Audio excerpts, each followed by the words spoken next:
السلام علیکم سامعین، 11 جمادی الاولیٰ اور 26 نومبر ہے۔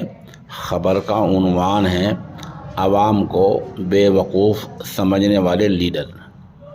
دراصل یہ دو لیڈر ہیں، ایک ملک کے وزیر داخلہ ہیں جن کا نام ہے جناب امت شاہ، دوسرے مرکزی وزیر ہیں جن کا نام ہے گری راج سنگھ۔ مجھے اس طرف دھیان دلانا ہے کہ امت شاہ نے گزشتہ روز حیدرآباد میں ایک پریس کانفرنس میں کہا کہ حلال کے لیبل لگی چیزوں پر مرکزی سرکار نے کوئی فیصلہ نہیں لیا ہے، یعنی پابندی کا کوئی فیصلہ نہیں لیا ہے۔ آپ کو پتہ ہی ہے کہ اتر پردیش سرکار نے حلال لیبل لگے پروڈکٹ پر پابندی لگا دی ہے، ان کو بیچنا، ان کو بانٹنا، تقسیم کرنا، ان کو گھر میں رکھنا، دکان میں رکھنا، سب پر پابندی لگا دی ہے۔ اتر پردیش سرکار نے کیا ہے۔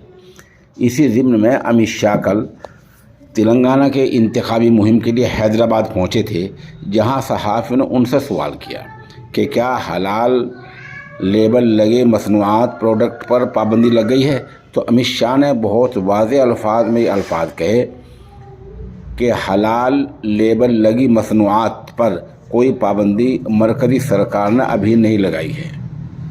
دوسری طرف یہ مرکزی وزیر کا خط پڑھا، ان کا نام ہے گری راج سنگھ۔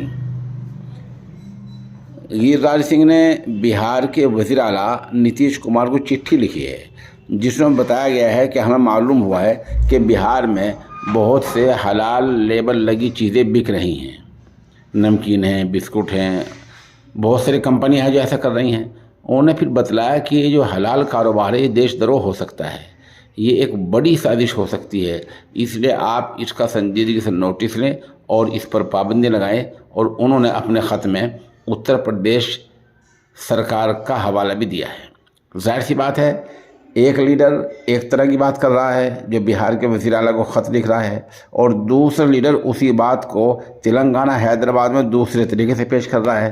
تو کیا آج کے سوشل میڈیا کے دور میں یہ لوگ عوام کو بیوقوف سمجھ رہے ہیں؟